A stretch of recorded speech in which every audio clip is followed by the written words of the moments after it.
So that we don't just blame the president for everything. All right. Once beaten, they say twice shy. In an apparent move to forestall wanton destruction witnessed during the 2020 NSAS protests, Lagos State is leaving nothing to chance ahead of the planned protests over economic hardship. A Lagos High Court has restricted protesters taking part in the proposed August 1 nationwide protests to the Ghanifani Freedom Park in Ojota and Peace Park in Ketu area of the city. The court, presided over by Justice Emmanuel Budari, gave the restriction order following an ex parte application filed by the State Attorney General and Commissioner for Justice, Lawal Pedro S.A., seeking to maintain and secure public safety and prevent irreparable loss of lives and property during the period of the protest. Meanwhile, the federal government has declared all its 256 custodial centers across the country as red zones, whose sanctity must not be violated under any guise. The Controller General of Corrections, Ali Nabala, gave the warning in Abuja that any person or group of persons who have no business whatsoever should stay clear of the custodial facility. Jide, let's take it one by one. Lagos State, during the 2020 NSAS protest, they're yet to recover. I remember one cinema center that was built by the government of Akinwumi Ambode at the back. That's very close to Oregon there. Yeah. It was just commissioned and everything. I went there. It was like a big hall for cinema, like the Silverbird private cinema that we had. Big cinema hall and everything. It was vandalized, destroyed, it was burnt. And facility like the BRT buses, even my children had to see those red buses because their house where they stay is opposite that red bus in the beggar. And they were watching as they were burning the red buses. They were terrified as those boys were, burning. So Lagos State is yet to recover as a state till now. It's not Lagos alone.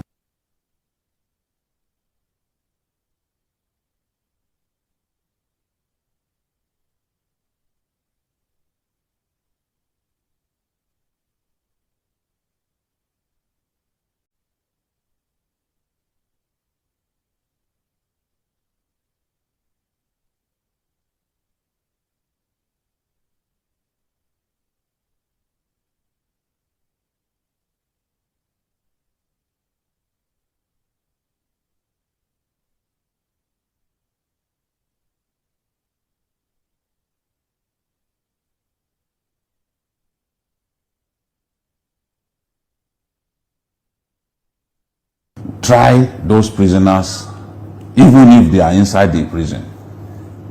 They had the facility, and it was meant to quicken the pace of justice delivery.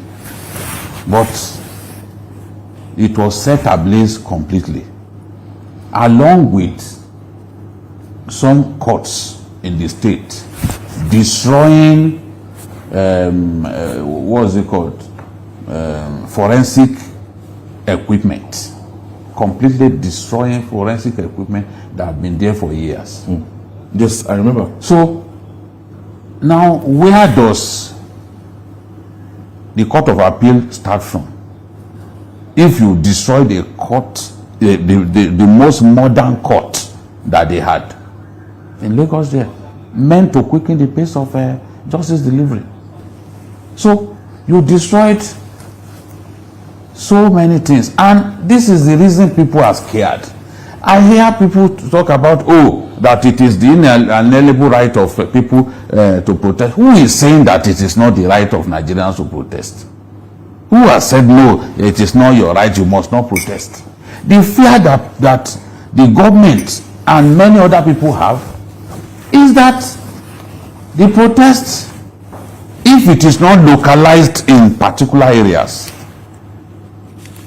I like the judgment, for example, that you talked about. I like it because people talk about Tinubu protesting. They talk about the protest 2012. Was it on the streets? Ghanifani Park. Was it not inside Ghanifani Park? Did they block roads? Did they stop sick people from being taken to hospital? That place contained. Did they block Lagos-Ibadan Expressway, where people had to be in traffic for days? People bringing, businessmen bringing food to Lagos, bringing perishable goods to Lagos. Their goods perished inside articulated vehicles because they were not allowed to move. Did they block Ojo Road in Ibadan? There's a difference between the protests of 2012 and what we saw at, during SARS. 2020. And that is the fear that people have. And when you say that, okay, it is the inalienable rights of people to protest, no one is arguing with you. But what people are saying is you must not deny other people their rights while exercising yours. And I've said it in the UK, those who protested and blocked roads, they've been jailed. It's there. Thank God Google is our friend. They've been jailed 5 years. You have no right to block the road. And you see, if you block the road, some of the people that you've denied them opportunity to move around, they can get angry and confront you. Abi? They can get angry. If, for example, your wife is close to delivery and somebody blocks the road, it doesn't allow you to move, you know what can happen to your wife. You see the other side of it. You are even compromising her life. You think the husband will not want to get up, and if he can reach a machete, will not try to confront those trying to do that. So let people protest, but protest within the ambit of the law. What we witnessed during this NSAS thing, what they did to us at TVC, what they did to other people, so that it doesn't look like I'm talking about I'm being personal. What they did to other people, innocent people, that their shops were looted and then set ablaze. Look at Admiralty Way in Lekki. They were moving from point to point. They even wanted to burn Oriental based on the stupid lie that it belonged to something that belonged to South Koreans. Thank God security men stood their ground and repelled them. They also wanted to loot computer village. They were shooting, the security men at computer village were shooting for hours just to stop these people. So we are saying that this protest sometimes, especially when you take to the streets and there's no leader, can cause some miscreants to take advantage of it to kill people. Just the same way they kill policemen and they were eating them. They were eating human beings. They resorted to cannibalism in Ibadan. They brought out DPOs, put them in this what Hausa people call Kura, Omolanke in Yoruba. What was it in English? Yes, something like that, but a wooden barrow. And they were torturing the guy until they took his life. And one little boy decided to wear his dress, and they were hailing him as DPO. Is that what we want to see again? Do you know how many police stations were burnt in Lagos? So what the Attorney General of Lagos State has done is the right thing, so that we can have guarantee that we are safe. And whoever does not confine himself to that place, he knows that he's breaching the law. You must obey the judgment or order of a court. So just go and converge there. Can you find any park? In any case, as we go on, you will see that the government is responding already to some of these demands. There's no way, except a government that wants to self-destruct, will even after all of this not want to do something to ease the pain on Nigerians. So the fear is there that this thing could go wrong. That is the fear that people have. It's not that they don't want protests to happen. That it may go wrong and cause destruction of lives and property is the reason many people are afraid. Because at this time, with the hunger in the land, you don't even need to motivate any miscreant. He's ready. He's ready. His eyes are blazing. He's ready to kill. He's ready to loot. So that is the thing. If this protest is not well coordinated, honestly, I have my fears. The number of unemployed youths, the number of aggrieved people that are lurking somewhere just waiting for this to start you know, you discover that that number, the American strength is overwhelming. First of all, the Lagos State judgment was an ex parte application, which means that we didn't need to hear from The other side, which they obtained, you know, before. So even the organizer of the protest wants to appeal, it's not going to work because the protest is supposed to start tomorrow. So I think one thing that we should take away from that judgment is that at least the judge is not saying that people don't have the right to protest, you know. So, which I think is a good thing. And I believe that, like I said, since the 80s, there is no protest they involve. Anti-June 12 CD campaign, even there was a time we asked people to stay at home for 7 days. But there's always a clarity of ideology. We usually meet at number 18 Maria Street, Becon's house at that time. Anthony? Yes, Falano, all of us, you know, Festus Yayi, Kura, John Oda, even Shehu Sonny and all of them. We'll have extensive debate. And then one of the things that actually come to top priority is that no violence. Because if there is violence, you know, it will be hijacked by hoodlums. And even the organizers of the protest will be victims, will be the victims of, and it will be hijacked by all sorts of renegades. So we also always map out our strategy to ensure that, look, people should go and protest, but there must be no violence. So I think in this case, asking them to converge in a particular place, the organizers of the protest should make maximum use of that advantage.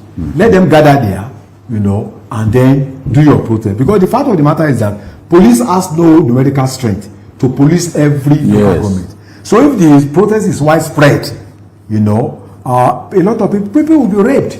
I remember, you know, immediately Abiola his death was announced. You know, I was in Punch newspaper that I was going home. I just, you know, entered the Keja. People were being raped. A lot of people. We that were protest organizers, we had to run inside the house where Femi Falana had his chamber. People were being raped. They were grabbing women, tearing up their clothes, attacking them, killing people, stabbing people. I saw a man with his wife, and they just grabbed him and took the wife away right on that rail at Ikeja Ojuri. I was crossing over. I was almost crying. I was helpless. So I struggled. The same thing happened when this rumor broke that Obasanjo had died. Yes. They just began to rape people under the bridge in Ikeja. Imagine, and it was a lie. So the protest is a potential opportunity just for anarchy. If there is no clear leadership. You know, when the French Revolution started in 1799, people never imagined it to last for 10 years, over 10 years, because there was no clear leadership. It turned to anarchy. People were being killed, kings were being, you know, everybody became a victim. So we need to guide against anarchy. And I think when we are having this conversation, responsible people, decent people must admit that, look, there's right to protest, but then it has to be guided. It has to be, the people must be protected. For instance, doctors need to go to work. Yes. Nurses need to go to work. People that provide the electricity, they need to go to work. Because if they are not there, how will you have electricity to shut down water corporation? You know, so even the protest, nobody will even have light to watch it on TV. You know, it will not be broadcasted by local and international media. So we must have leadership. Look at Tahrir Square. Those who are obsessed with simply taking over our streets. Yeah. Look at what happened at Tahrir Square. Yeah. They didn't leave the location. Egypt. Yes. But they forced the then president out of office. What's his name again? Morsi. No, not Morsi. The one that Islamic fundamental, the one that died in detention. No, the long standing president of Mubarak. Yeah. The thing was about him. They protested. They stood there. It was a demonstration of civil disobedience. Yeah. They stood there. They kept the place clean. Women as old as 90 years, they were all there. And if you drop any piece of paper, they will tell you, take it. I bought a book about that protest when I went to South Africa. It was perfectly organized. And at the end of the day, they achieved their aim. They forced Hosni Mubarak out of office after several decades. They forced him out of office. They didn't have to take over different streets. You see, so you can still achieve your aim without leaving that location. Locations. Another issue here is that anytime there's this kind of protest, people identify some facilities and, like the correctional centers. In those states, during the NSAS... And because criminals know that their friends are there, they want to free their friends. And it happened, there was a particular prisoner who was condemned to death. As soon as he came out, he was going straight to the home of the person who testified against him, and he killed the person. Yes, I remember that. Now, I'm telling you that some of the people who breached security at our prisons, they've worsened insecurity in the southeast. This is the truth. They've worsened insecurity because some of those guys are criminals, that are the ones moving around just killing people the way they like now. So we cannot have a situation. I identify clearly with the Controller General of the country. Yes, that don't go to our 256 all the correctional centers. Don't go to our custodial centers. Don't go there, because it will worsen anarchy in our land. When you release prisoners, you just open the door. You don't know who is condemned to death. You don't know who is supposed to be in prison for a few days. You don't know who is awaiting trial. You just release everybody into the system. It's extremely dangerous. That is why when people try to escape from the prison, they are fired at. You don't want to do any profiling at that stage. The fact that you try to escape from prison, they gun you down. That is the structure. That is the idea.